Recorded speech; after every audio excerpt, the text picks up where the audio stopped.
Hi, all. It's excuse me. Should have done that before I unmuted. It's 10:01 on Pacific Coast time. I'm still drinking my coffee this morning.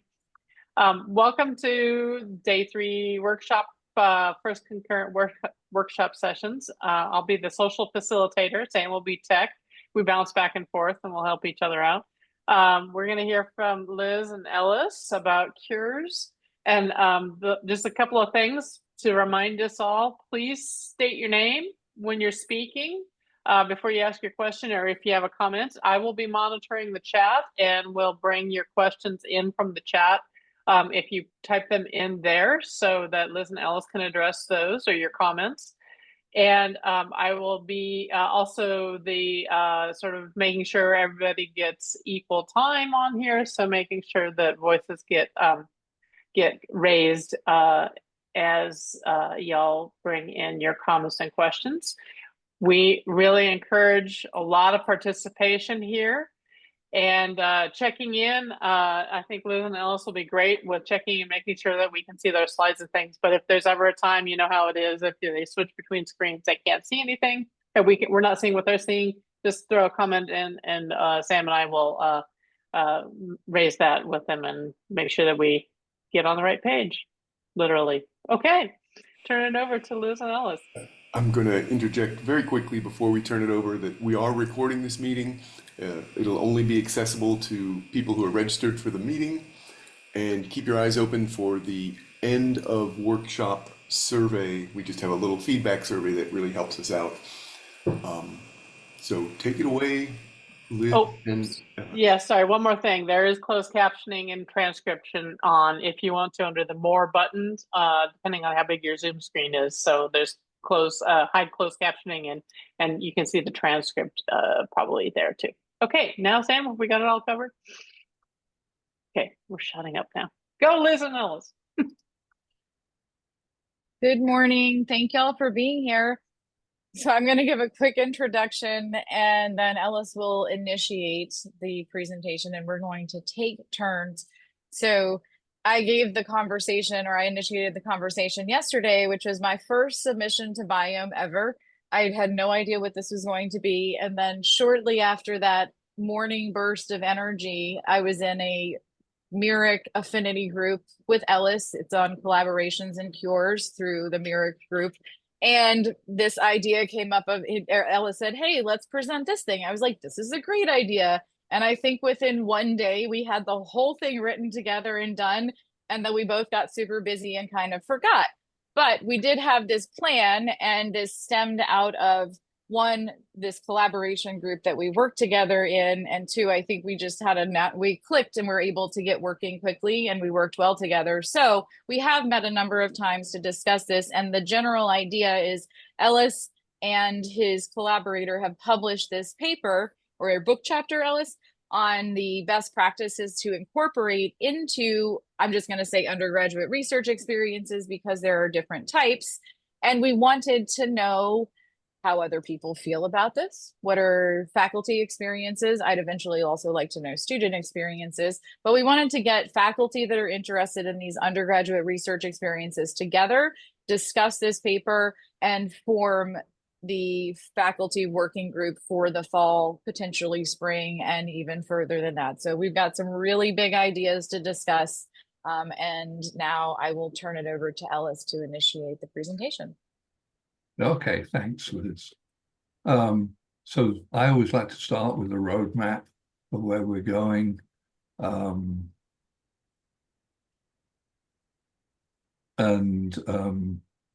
You've been through the asynchronous pre-session assignment, hopefully.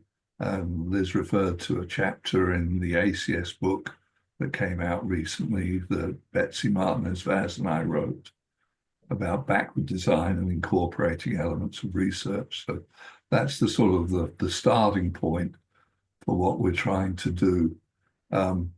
We're going to have a number of assignments that we'll work through over the next hour or so. And the idea is to try and develop a full working group that will come up with a sort of a course source style document on the elements of research that can be incorporated into either. I assume you all know the acronyms CURES, course-based undergraduate research experience, YUREs, year-round undergraduate research experience, and SUREs, summer undergraduate research experience, the emphasis being on research. And for, we all know why they're good. And so that's sort of where we're going. This is the abstract that you've all seen. This was the abstract that was on the CUBE site. And these are the overall goals and outcomes that we sort of set ourselves. And I'll just quickly go through these one at a time. I already mentioned the course source-like framework of research elements.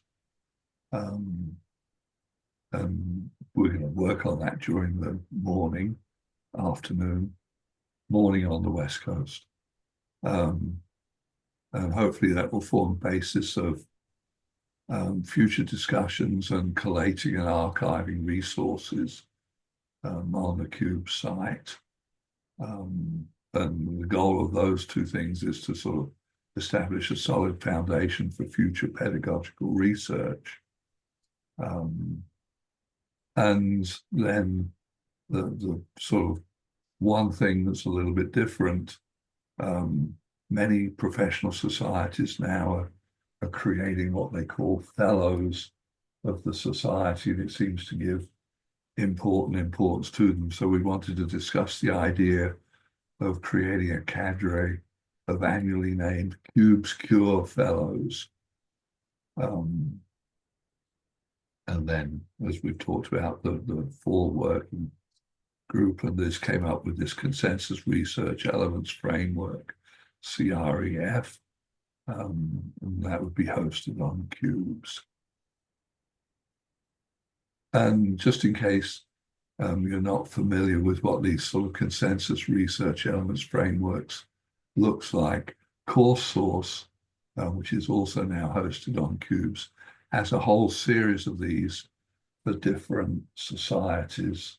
I'm one of the editors of the Biochemistry Molecular Biology Society one, but they're basically where you lay out society learning goals and you have sample learning objectives.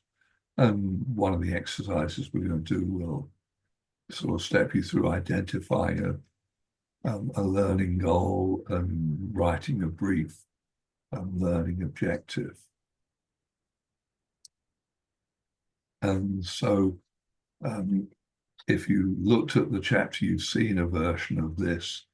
These are the so-called 9 attributes of research that we had previously identified.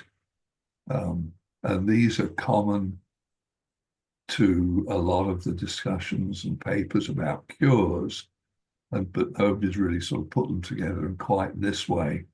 But it's really a sort of breaking down what research should be, not necessarily cures or any other.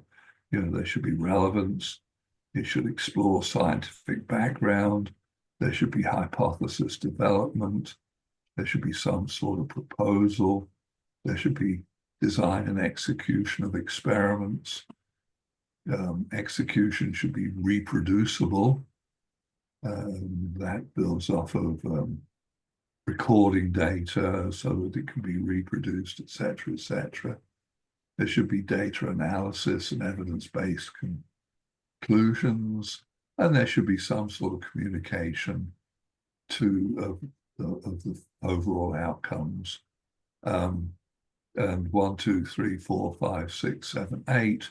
The 9th is peer review, because as we all know and are all subjected to all the time, peer review plays a critical role in research. And we wanted to be explicit about, research should involve peer review and emphasize that often leads to revision of things as well. And we sort of group them into this sort of semi-Venn diagram type thing where research is in the middle, and you've got a group here, a group here, a group here, and then peer review. And as we were putting this together, this came out of a AAAS meeting that I presented at earlier in the meeting, that maybe we need to include ethical conduct of research as part and parcel of the essential elements and components of research. And with that, the first exercise, so I think, Liz, you're meant to jump in somewhere here, right?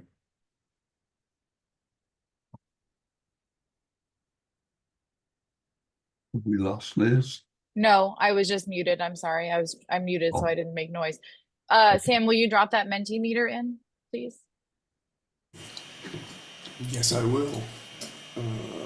Here it comes. I will stop sharing for a minute.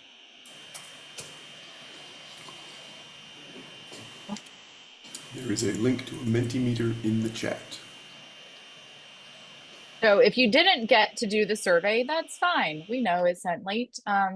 We encourage you to do it later. So this is an ongoing activity. So the whole thing will be dynamic for the rest of eternity, or as long as you're into undergraduate research experiences. But I had the initial Mentimeter was part of our initial plan. So if you would like to jump in and put in 3 of those words, we'd appreciate it. Feel free to chat me if you have any technical issues accessing it.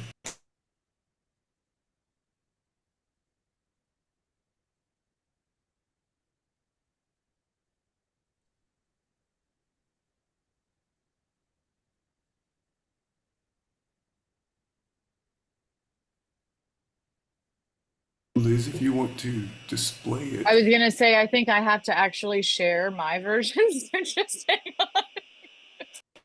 That's typical of what I would have done. You're like, y'all can see it, right? No, you can't. Okay.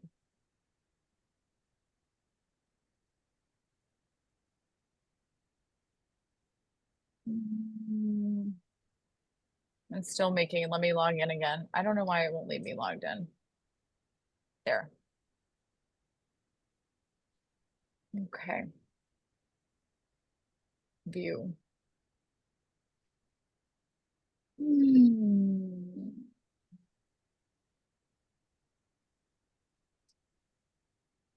Let me share my screen. This is good because now it's not sharing anything. Well, that's great. Sam, help. I'm in Mentimeter. Let me see, hold on. And I'm in the one that we just made. Let me click share instead. Participate, we don't want to see the participation link though. We want to actually see the. Yeah, see the product. Anybody Yeah. with Mentimeter experience out there? Well, wait, I have an idea. I can show the link. I mean, Sam, Yay, yeah, there you it can do is. it. Yeah, we got You it. got it? Thank you. That doesn't look like the most current one, but watch, I can put in, okay, I put in the chat the most current one that I could see if you want to see it. Great. Thank you. I love screenshots because it's a hack for technology challenged people. So I love seeing the excited and engaged, and exciting was the first word that I put in. I also put in uncomfortable and tired because those are the things that it makes me feel. But I really like seeing different people's ideas. Someone put dog. Disregard dog and Sam. That was my testing Oh, it out okay. before. we I started think the work. dogs, we probably feel like dogs learning new tasks though, right? Like if you're training a dog, they probably feel the same way that we do when we're in new research activities because we don't know what we're doing.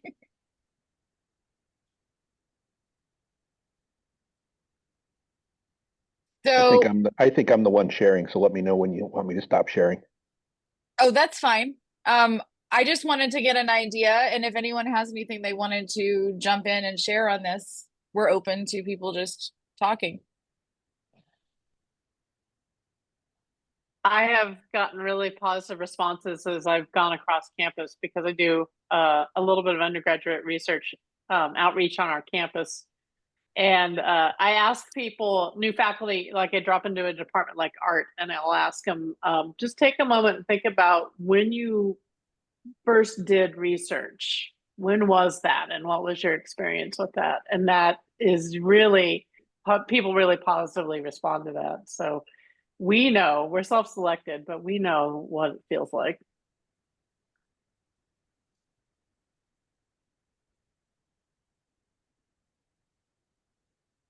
Anyone else?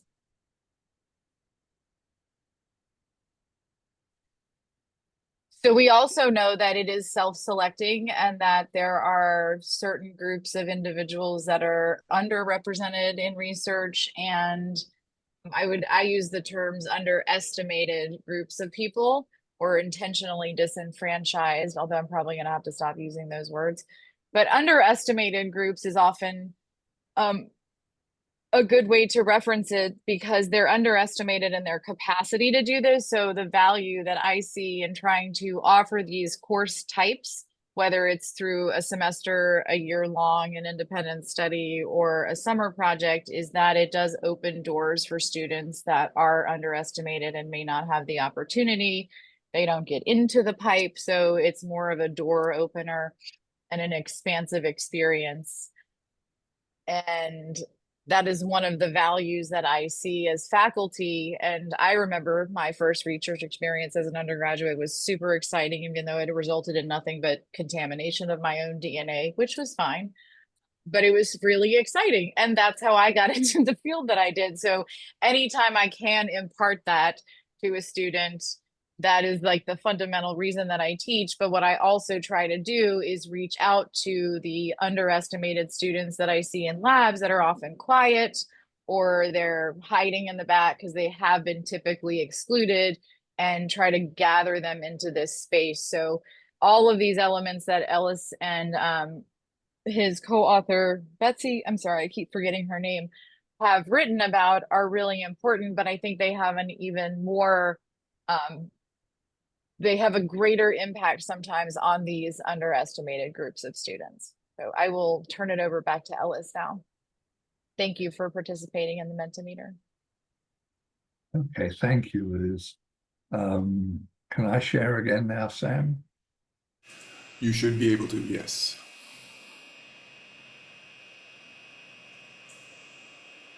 Okay, so especially with the Mentimeter, I noticed some words like frustrating and whatever in there. This is a slide I always show my students at the start of any, joining the lab or starting a cure class or whatever. It's one of my favorite quotes from these guys. So many high impact educational practices tend to involve learning at the edge of chaos. And this is the slide that they used for that. And I always like to point out my job as their either research mentor or advisor or teacher in a cure class isn't to eliminate the chaos, it's to keep control of the chaos, because the chaos is an essential part of the learning process. So with that, let's go now to the first of our sort of little breakout rooms and work on things. Ellis, can I interject one thing real quick? I love the slide. And I always say that I'm from Hurricane Central. So I'm the center, I'm the eye of the storm, and the chaos is fine around me. But I also like to think of not just controlling the chaos. Sometimes the chaos just literally gets out of control. And so I mentioned in the previous room, I have a breathing station in my lab. So when a student becomes so dysregulated, they cry sometimes. Maybe you just need to go breathe for a second, or do you need a granola bar?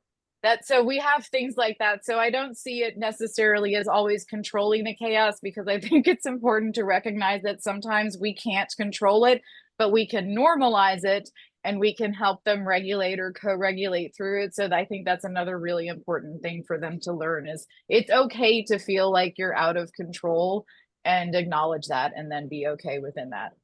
So thank you for bringing that slide in. I appreciate it. Well, I think that's a great comment, Liz, too. So thank you. So anyway, in a few moments, we're going to put you in breakout rooms, and we'd like you to work on a couple of things. One is, are there any other elements, essential elements of research that you think we should include in this list? You know, the fact that, you know, we came up with 9 or maybe 10, depending upon where you put the ethics. You know, are there other things that should be included? And is there a better way of grouping them together than I showed on this slide? And once you've thought about the elements and the ways to group them, we'd like you to try and write a learning goal for one of the elements. And again, you know, if you want an example, go back to this slide and look at, you know, what a learning element is. And then a learning goal and a sample learning objective for whatever goal.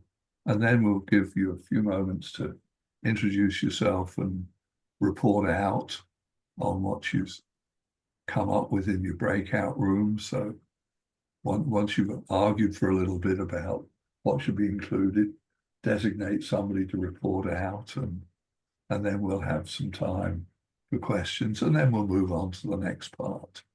Do we want to differentiate between goals and objectives? Well, so in terms of the, you know, the sort of core source type thing, there's a learning goal,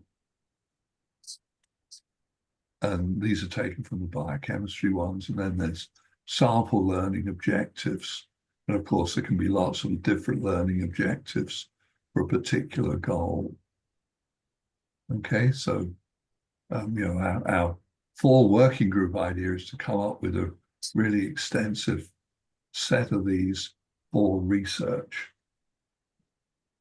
Okay. I'm going to ask, So can you either share the slides or share a screenshot of slide 6 and 7 so we have the frameworks in front of us as we go into breakout rooms? Yeah, if you flip to those, I can take a screenshot and post it. And I would just like to, and so Next one. learning objectives should be a measurable outcome. I think that would be the one differentiating item. So if I write an objective for my syllabus, it needs to be quantitative or quantitatable, measurable. Yeah, absolutely. Okay. Just for people that may not have had one as well, the same experience. Yep. Okay, oops, can you go back one, Alice?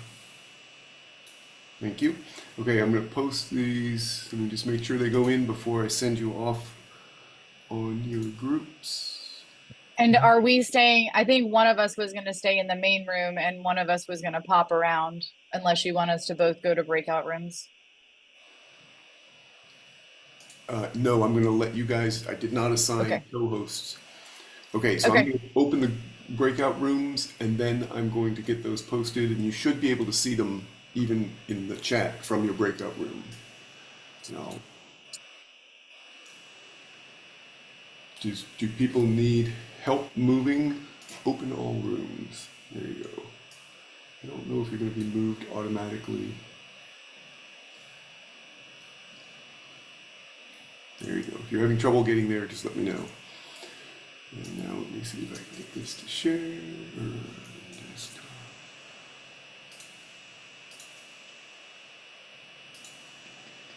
And then Liz, you and I will just hop in and out of rooms every now and then for the next few minutes.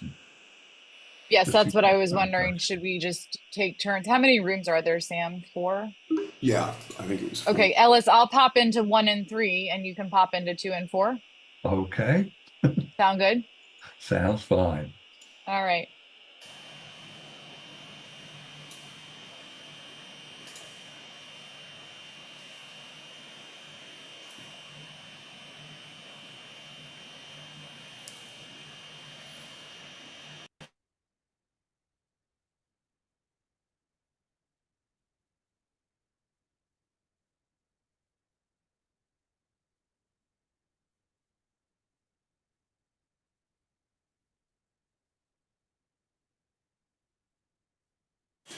Would you like me to move you, Ellis, or do you just want to give him a second to get going?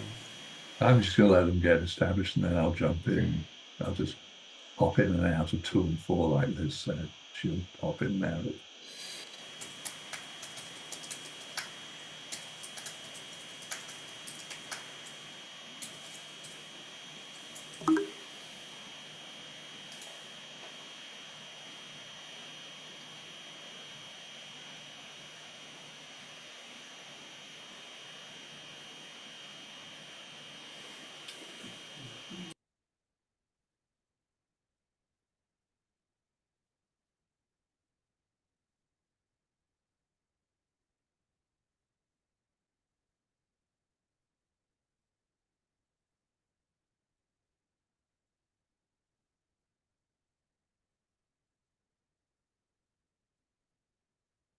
Just let me know when you want, a minute left in the chat. Right.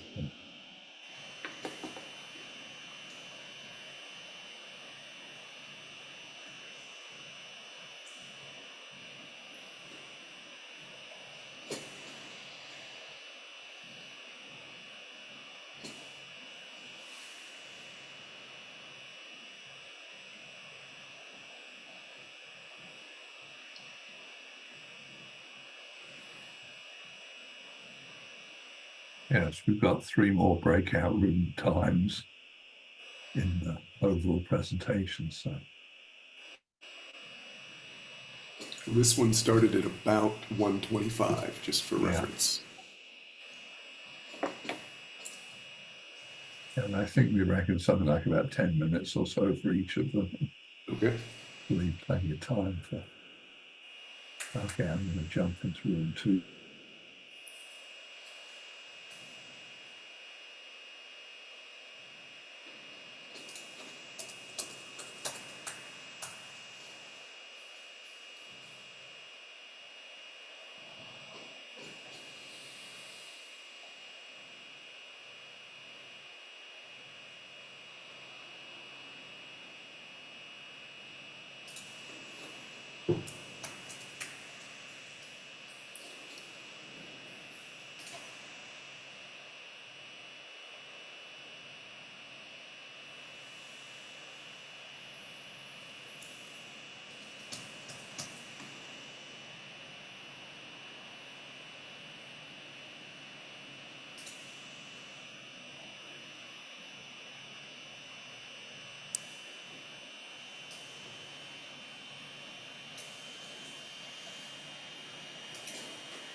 I also have the capacity to move you if that's easier.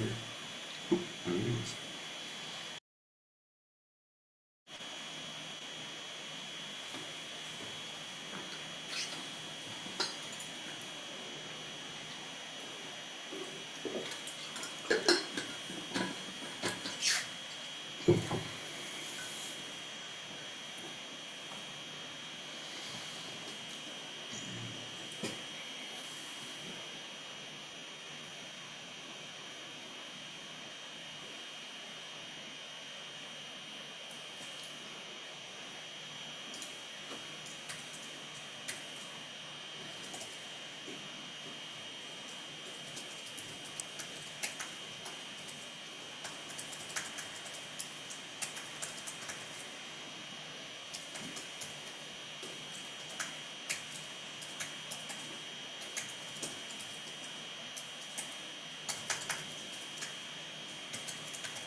Okay, I'm going to the other room now.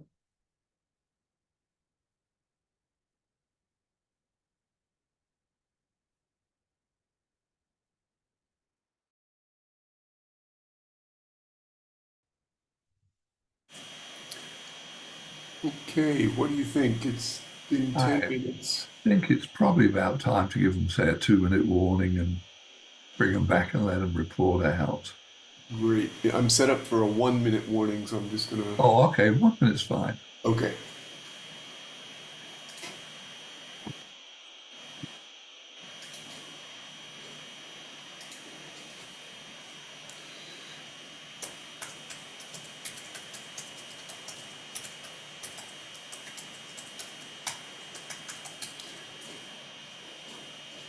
And do you want them to be able to go back to the same group?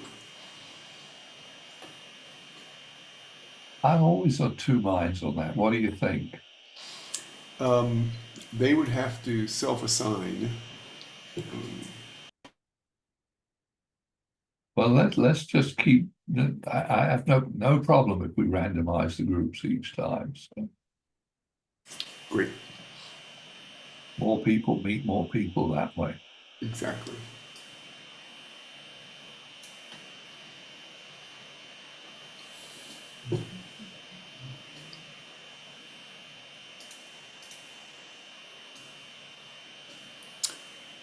Okay. Sorry, my dog had an antler he was obsessed with. I didn't realize that's what was causing the problem. It's fixed. So I'm not sure that everyone has taught a cure, Ellis, which was interesting because I think one of the people in each room had. So we just discussed some of the things, some of the challenges, but something I hadn't considered. Yeah, in breakout room 2, I emphasized it was not so much about cures, it was about research and what elements of research. They had to be part of a cure, but they might be relevant to lots of other things. And I Okay. think we're all back now, yeah? Right.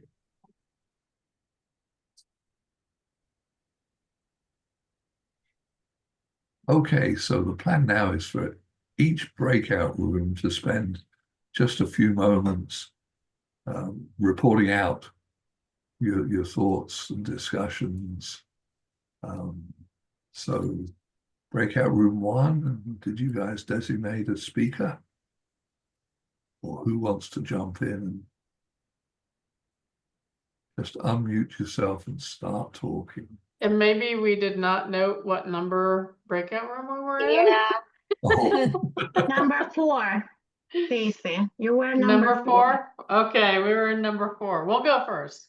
okay. We talked about some things that we wanted to add. One of them was how to respond to failure in research was the one we landed on. And we hadn't gotten to the point of actually writing the objective that we could measure, but we felt that that was an important piece to doing research is being very open and explicit, overt about failure is going to be a part of research and how do you respond to failure. And it kind of came out of a discussion about iteration. And yeah, how do you help students think about iterating and the response to failure, I think, is a little more intriguing than iteration. So I'll leave it at that. And Natalie and Mary can add anything that I missed.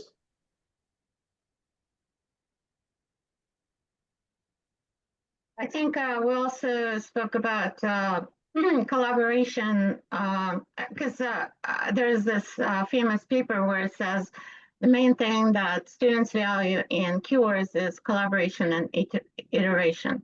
So we're talking about how collaboration comes in various forms.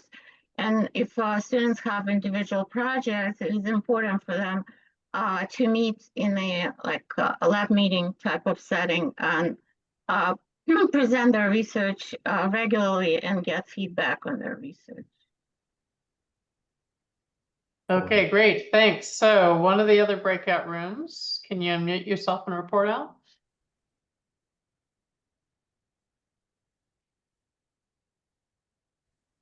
I don't remember which group number we were, but You all were one. okay. So we had Sarah, Rashmi, and Manju and myself were in that group. And I think Sarah was the only one who actually does teach a cure. So she uses a C-phages cure where I think the students take soil samples and they are looking for novel phages in that sample. They purify the DNA, sequence it, and then go in. So that's one cure. And then there's a second cure where they do annotations of that DNA using bioinformatics tools. So we were looking at the 9 elements that you shared. And one thing that Sarah pointed out was that the way that the cures are set up are more discovery based. And so they don't spend a lot of time thinking about hypothesis development. And so that was something that we were talking about as to how students can be engaged in that process. And we were talking about, like, if we stepped back from that discovery framework, like, why were they doing that discovery? Like, what is happening to that data after it's sequenced and annotated and all that stuff? Is there at least some bigger picture motivation for maybe treating some kind of infection, or you're trying to find a phage that will be able to kill some specific type of bacteria. So we were still discussing that, and we hadn't quite wrapped our brain around how to do hypothesis development in such a setup. So that's where we ran out of time. So Sarah, Manju, and Rashmi, if you wanted to add anything.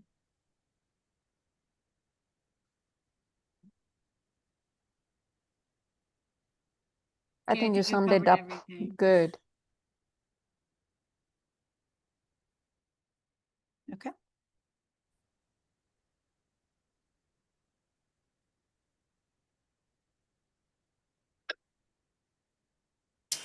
There was a group with Jana, Caitlin, and Laurel. I think we were group number 2, breakout room. Yeah. But thanks. Yes. We spent some time talking about the different approaches that we took to creating our cures. And we've mentioned the different ways that some of us may have used, like the merit-based components for the cure.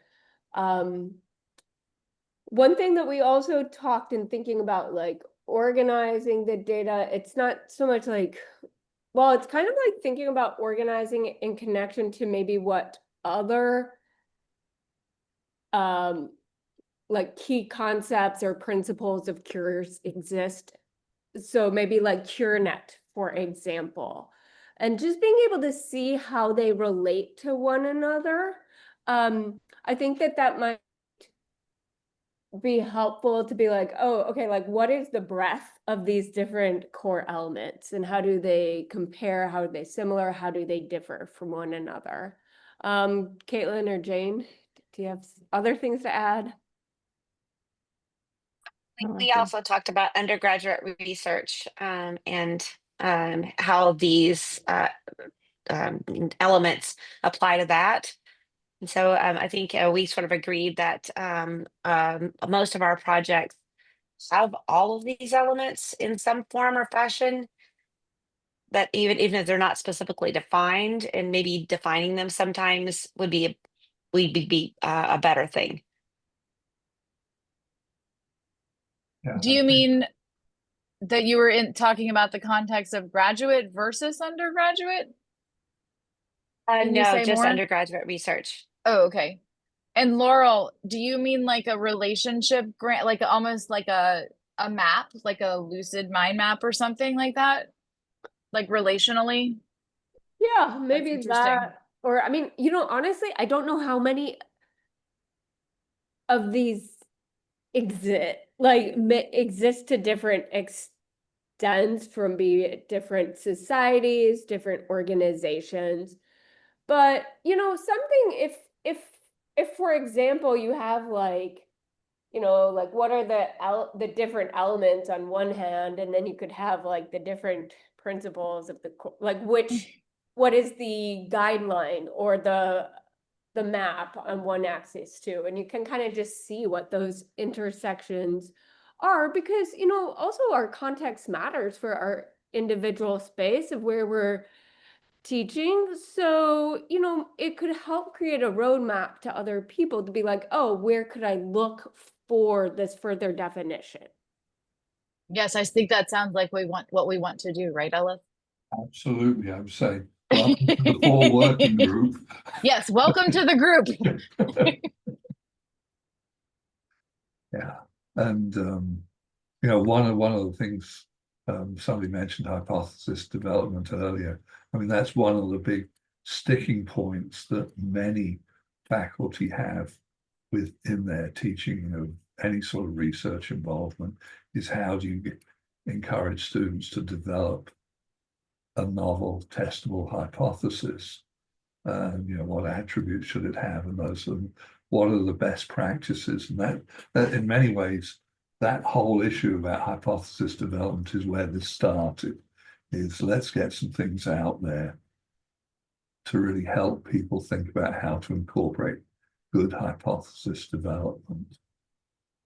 Can I add something on that now, Ellis? Now that you brought, because I wanted to before, but I was waiting to hear what people say. So I agree that this is a problem because students are used to typically a cookbook lab. They're given instructions. They may be told the hypothesis, but they don't actually develop them. So instead of trying to force that into the laboratory curriculum, I started these literature projects years ago. And the first thing students have to do is I force them to generate a question instead of presenting a figure with the figure legend, which is a statement, the introductory statement. I force them to rephrase and present a single figure, whether it's like part A of a 10-part figure, with what question did the authors ask in order to do this experiment? And this is the most difficult activity for them to do at the beginning of the semester. They write statements actually. And so half the time I have to say a question ends with a question mark. So can you rephrase this? And I force them to put it into I call it hypothesis driven format. I say, what is the effect of X on Y? And I have an entire worksheet. We spend about 2 weeks doing this. It's scaffolded, and it's the first step of their poster that they have to present on an already published paper. And they have so much trouble, but by the end, they can do it, and then they can apply it to other things. We also do a practice exercise, and I use myself as an example. So I say, I've noticed that women with ADHD tend to have problem completing tasks. What if we use snacks as a motivator and put me in a cage and see how many tasks I can complete in a certain amount of time if I am fed snacks? And then I create a fake graph and I show them that women with ADHD are in fact motivated by snacks. Now, do we like salty, sweet, a combination, or other things? So we go on, and then I present my poster of my self-study and I say, now what questions has this led to? So I use that. It's very relative. I'm sure the keen people would love this, but I don't want them to steal it, so I haven't presented it to them. But I'm sharing it here because it works so well in this context. And I do this in every single class, whether it's a lecture or a lab, because it leads them to formulating questions. So just a suggestion, take what you like. Great suggestion. We do a similar version in my lab classes. We always have a chocolate break. If you've got so far, we're going to break and have chocolate and talk a bit, and then we're going to get back to the next part of the lab. So snacks are a great motivator, you're right, Liz.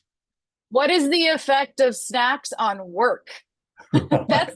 It is a hypothesis driven question. And so you can, I think, use it because I think they think it has to be so like big and groundbreaking, but it can be something as simple as an effector and a response. I don't know the terms they use in high school anymore. That is becoming an issue because sometimes they come in now and we use terms that they're not learning. And I don't know how to fix that yet. Okay. Well, we've got a couple more things, so I'm going to share my screen again and we'll move on. Wasn't there another team? Oh, did we get all the, oh, I'm sorry. Yeah, 4 or 3. Who didn't present? Yeah, our group didn't present. This is Oh, I'm Shaylee. sorry. Sorry. Oh, Hey, no, totally cool. We mostly talked about challenges to peer review and how to get students to actually give effective feedback during that process rather than just like, oh, everyone did great. So we talked about some challenges with that. And I also mentioned that one thing that might be missing from the elements is the reflective piece on like self-reflection and reflection on the research, like what is still missing, what are those limitations, and what's still missing in the context of the broader topic. So, like, what does this actually lead into next? So, I think that reflective piece is really important for even fitting it into the context of research in the future. Great comment, great suggestion. Any other thoughts before we move on? Okay, now I'll share and we'll move on.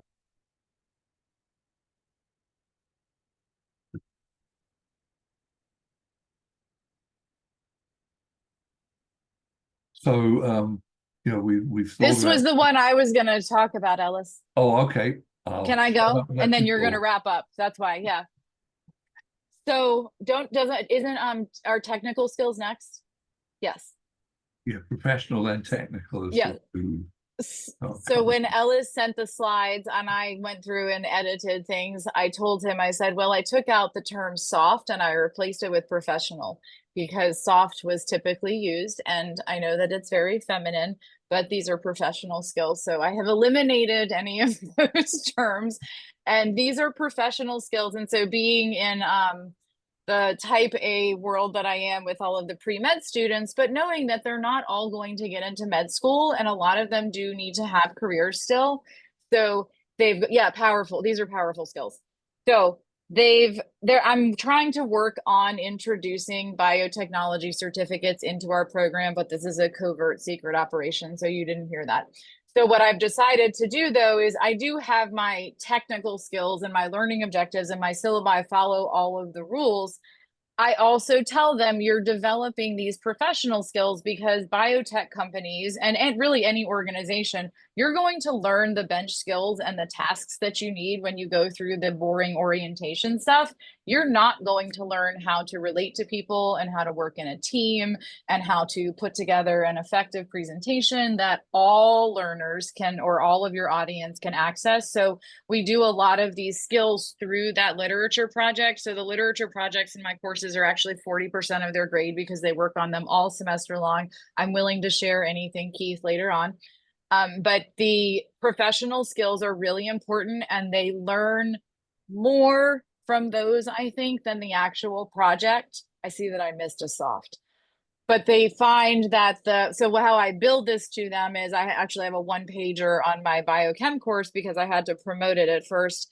They learn the fundamental concepts through the current literature and they learn all of these professional skills through the class because they work in groups. They have to do these presentations on their own. They present them to their peers. So even the lecture course that I teach has become kind of a diet cure, if you will, because they have to do all of this work on their own and they do a lot of peer learning through the process of it. So the next task I believe that Ellis is going to pick up on is we're going to relate professional skills to technical skills. So how do they learn them, I think, through or how are they connected? Is that correct, Ellis? Did I get it? So Sam's going to put you in your breakout groups again. You may or may not end up in the same people, but that's good. You meet new people and make lots of new connections. But think about, a list of and the word soft shows up as well as professional, but, as Liz said, professional skills of employees, employers, seeking job candidates. And let's come up with a list of those. And whether or not it fits into the Venn diagram that Sam put up, you know, it'll fit somewhere in there, but if it fits in one place or all three or wherever, fine, and then we'll have a report out again. So But we could also, so if everyone could we could even just keep a list and then we can drop them all into the chat after. If each individual breakout room could just put them in, someone keep a list and then we Yeah, can drop them that's like a fine. waterfall. That sounds good. So I will stop sharing and Sam will send you back to breakout rooms. You're muted, Sam. Thank you. You're going to be reassigned to a new room. I don't have access to those prompts, so if somebody with access to those could put those in the chat, that would be handy. And here you go. You should be assigned automatically. We'll see.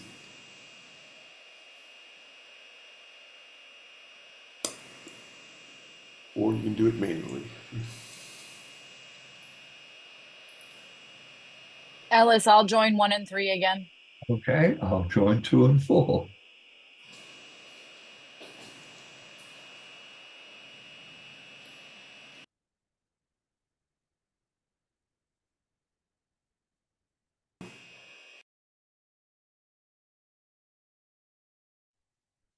I was just thinking it might be time to tell me to come back. Okay, will do. Wonderful.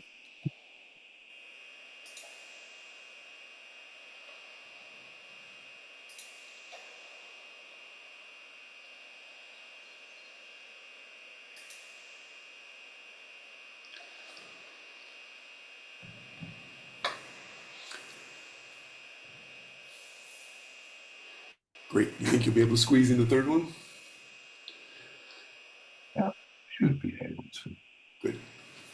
Ellis, we just discussed, someone else brought in, and I'm sure they'll bring it up, but time management, like project management is such a huge thing now. Yeah. And it's valuable. So I went to the Keen conference in August in Austin 2 years ago. I don't like the engineering vibe at all. It's just really off-putting. But there was a whole session on cures, and they were so new to them. They were like, these are these cool things. And I'm like, okay, y'all are a little bit behind the curve, but I'm glad you're coming along. But one of the interesting things because they were almost like having to try to convince all these engineers, which was so funny because they were all in suits and I'm sitting there like the biology person and they're trying to convince them like you can do a tiny little thing in a cure as a collaboration with a bigger research project to address the tiny thing that's causing this huge problem for the big research project. And it was like, huh, we've never thought of that. So it was just so funny to see the different perspective from the engineering side on something that we've been working on for this whole time. Anyway, it was interesting. So project management was the one thing I would add. And we're all back. Okay. So you'll remember your group numbers this time. And if anyone took notes, you can list them like a waterfall or just put the notes of whatever the skills are in the chat. And that way we can all see now that we're all back. Well, somebody want to indicate a skill, professional skill. Yeah, Caitlin's got a great list in there. Thank you, Caitlin, and your group. And certainly the 2 groups I sat in on for a few minutes were coming up with some great points. So Thanks, Shaylee. Keith, go for it. Oh, I was just commenting on Shaylee's list there. So, I mean, we were, Shaylee and Jenna and I were talking and LSU popped in for a little bit. So we talked a lot about communication skills at all levels, whether it's written or oral, whether it's group or public speaking, are all real big things. We talked a lot about some of the more difficult things to deal with, like emotional skills and emotional regulation. It is probably many in this group where we have issues with life balance, work-life balance, and taking it home. And so talked about a little bit about talking about that and the aspects there. So those, I think, were some of the things Shaylee listed a nice collection there from our group.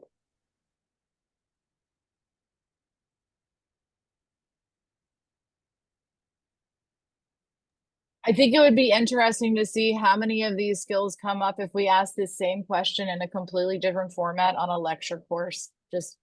I just think that would be neat to see.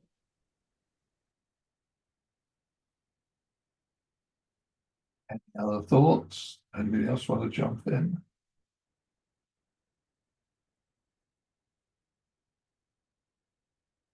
I have leadership skills coming up a lot. Jana, can you say more about partitioning?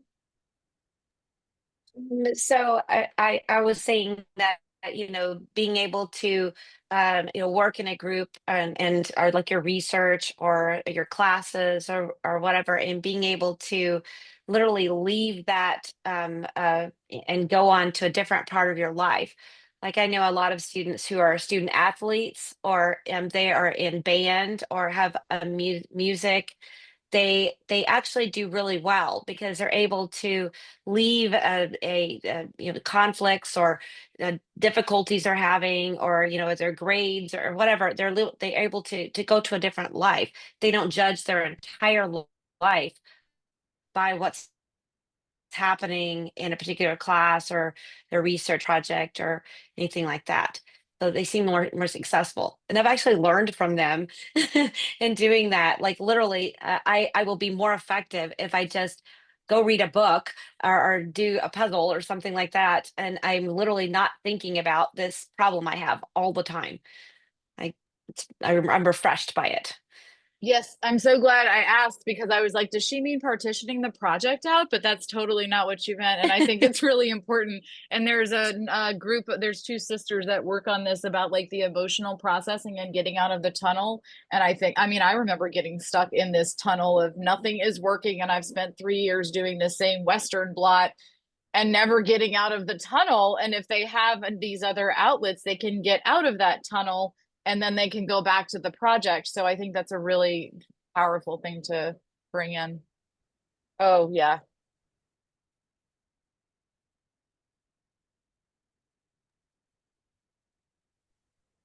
I am here to be the timekeeper reminder too. We have about 16 more minutes left together. So we'll and we have a couple minutes at the end just to wrap things up, but just to insert myself a little bit there. Thank you. If we've got no more comments, I'll go back to sharing my screen. Natalie did add something in the chat that's really important, I think, is the citizenship. And this is ever so important now, is how do we communicate science to non-scientists and try to at least emphasize that we can make decisions based on facts and not always feelings.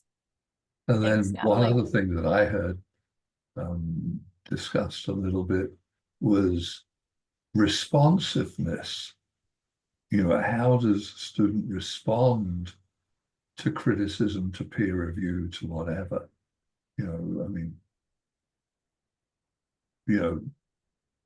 Employers don't want people that aren't mentorable or teachable or whatever. They want people that, understand the ways to respond to things that might sound like criticism. Peer review is one that, probably every one of us has had they don't understand what I was trying to say there, whatever. Yeah, well, maybe it's because we didn't explain it well enough, sort of thing. And you want students to be able to respond to adverse comments and criticism.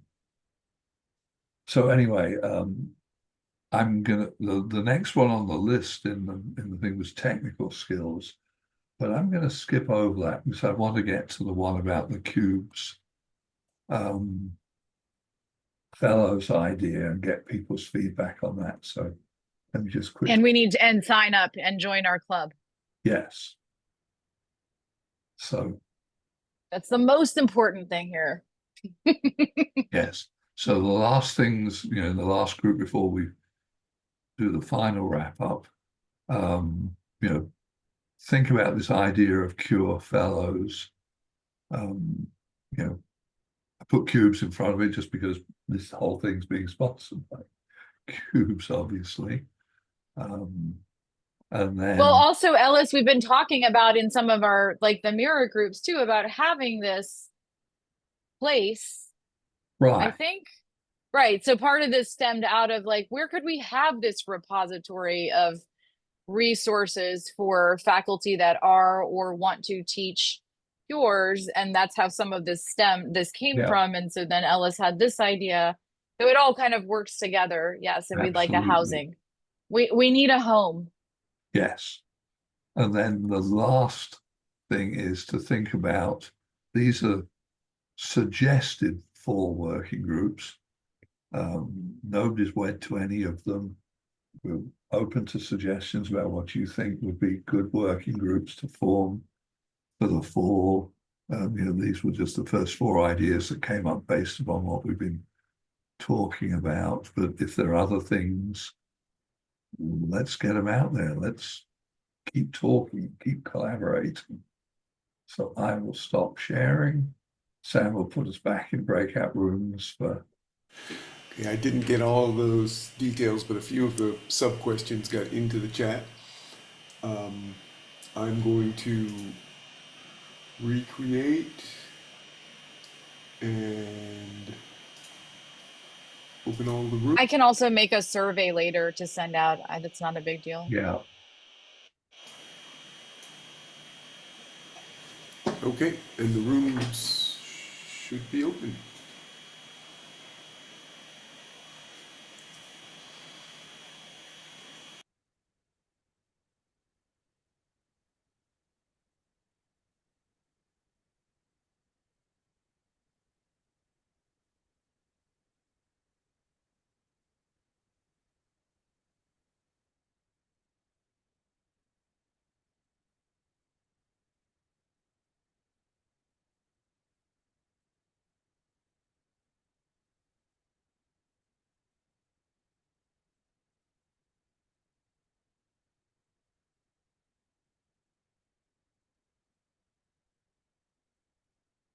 Sam, this biome thing is rather fun.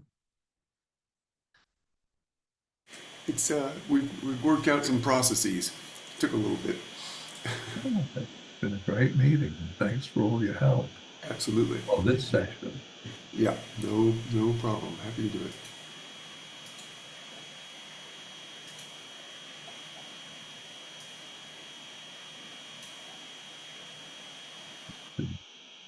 Finish on time and people get the idea they can put their names on a list and be part of a full working group. Exactly. And some great ideas have come up. Yeah, I think it was really smart to put it to the crowd because people have very diverse experiences. Right. Yeah, Laurel's work in leadership could really dovetail with this quite nicely. Yeah.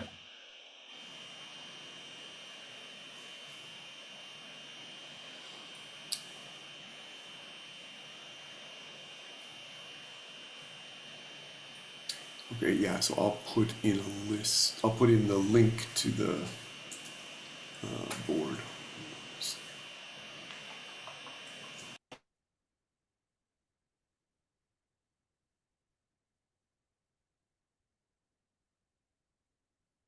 Oh, we're just about kept on time, so that's good.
So I would recommend, what, do you want me to put this into the list of working groups so that you're not appearing right now?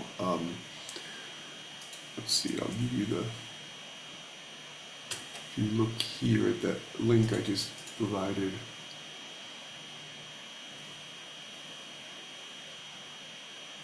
Yeah, if you've got an easy way of putting it in the list of working groups, that'd be great. Okay, I'm just going to use the title of the workshop, and I'm going to list you and Liz as the leaders.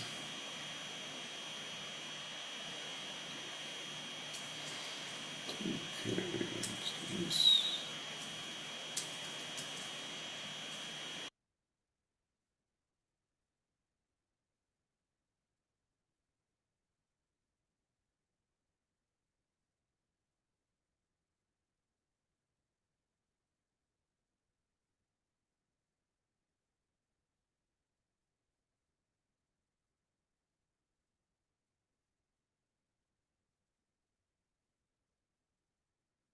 We can edit this later, so.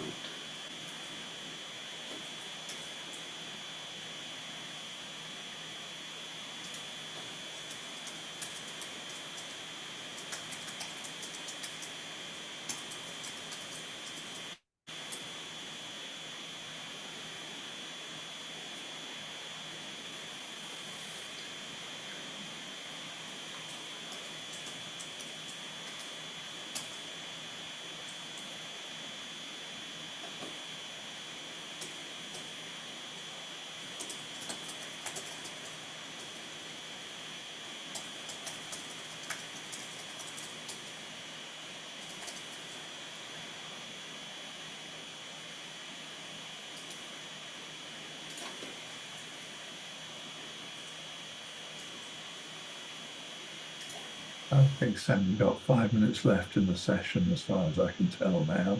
All right. And why don't we close and bring them back and Okay.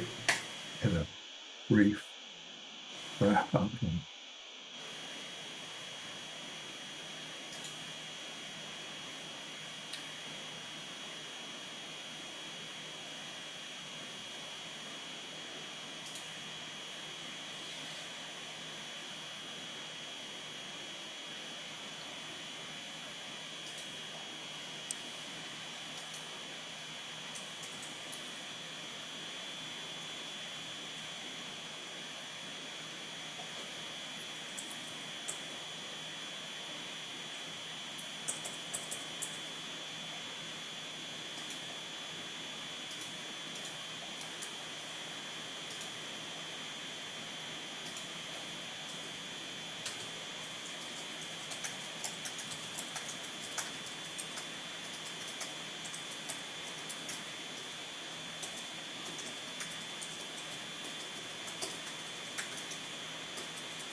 Oops, sorry, Ellis, I forgot to hit the confirmation button, so they're now just getting their minute oh, one. okay. My mistake. I pushed the first button, didn't confirm it.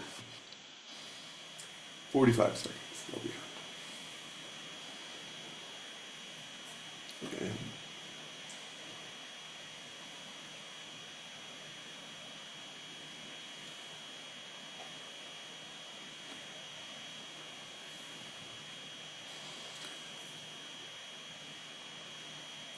so the link that I put in the chat, Ellis, leads to the area where they can self-identify as wanting to participate in a group. Oh, okay, great. I'll maybe let you tell them that. Okay. since you created it. And then I'm just going to thank Liz and the participants for being such a great group.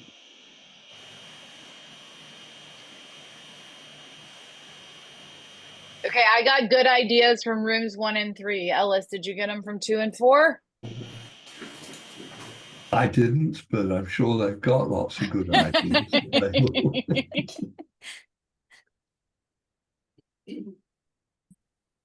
Two All and right. 4, do you want to give us our 60-second pitch?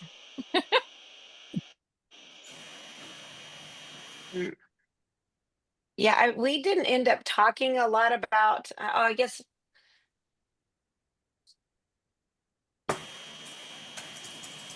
We were trying to figure out exactly what the cure, this would be about. I thought it was about developing the elements, not actually developing a cure for your own class. Is that right? That's correct. Well, yes, we want to have resources for people that want to develop them. Yeah.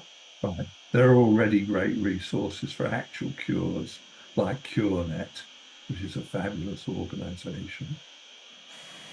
Yes, so that's correct, I think. And 4?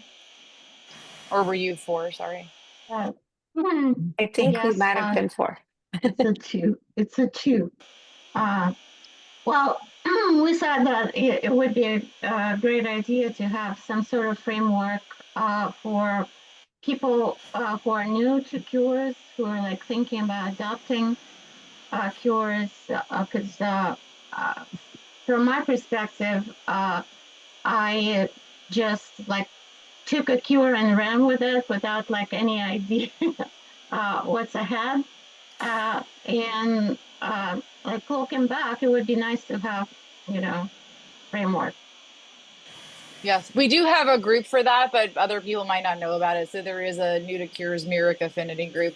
And then Sam, I heard that you had an idea about how to select fellows. Was that you? No. I Is mean, there I'm happy another to chat about Sam? it, but I think Okay. Sam was asking questions that we could be or should be addressed in the working groups. Like, how do you select okay. them, and how do you like those were very relevant questions that probably should be Okay. yeah, considered in those were planning. lifted from Ellis's slides. Yeah, All right. Okay. Yes, I didn't want to gloss over anything. I see. Okay. So yes, do we have a way now to get our people signed up? Because everyone in here, I'm sure, is going to be part of this, right? Yep, Sam just dropped that in, the working groups link and then the survey link, and being conscious of time, we have less than a minute left before. Thank everybody you. gets up. Thank y'all Right, so thanks, much. Paul. Thanks, Liz I'm and going to Alice. use 60 seconds. I want to thank Sam for all his great help with this. More importantly, I want to thank Liz for her participation. She's been fabulous to work with as we've developed the ideas of this and thoughts on this. And most importantly, I want to thank all the people that have participated, because there have been some great ideas. And I'm really happy that Biome 25 let us do this, because I'm really excited for the fall working groups. So use the link Sam put up to sign up for a fall working group. And thank you all, and enjoy the rest of Biome 25. Thank Thank you. you. Great, thank you. See you in the next workshops. Yeah. Okay. Sam, are we going to have access? I'm sure the answer is yes, but how? To the sign up. So you can comment on any of these. So there's an add comment button at the bottom. And that will allow you. Of the working groups page that you put in? Yeah, if you scroll down a little bit, you'll see this list of things, the Biome 2025 working groups. Okay. That's what it's called. And people can self-assign by adding their name Okay. in the comments. And then we can We're reach gonna out to talk the about people that are interested. Yeah, we're going to talk about this Okay, perfect. afternoon. People have a chance to pitch their ideas to the broad community, in a 1-2 minute. Oh, okay. Thank you so much. I appreciate all of y'all's support. Thank you, Stacy, as well. Emily, anything we can help with? No, I'm just sitting You've here been doing my wonderful. work. Thank you. See you later. Bye. No worries. Where do we go now? half an hour break and then workshops. Oh. Awesome. Next set of workshops. Okay. Okay, see you later. See you all. Bye. Thank you all. Have Alrighty. fun. Bye-bye. Nice job. Well, good working with Liz, and it's always helpful to have you involved. So thanks again, Sam. Yeah, no worries.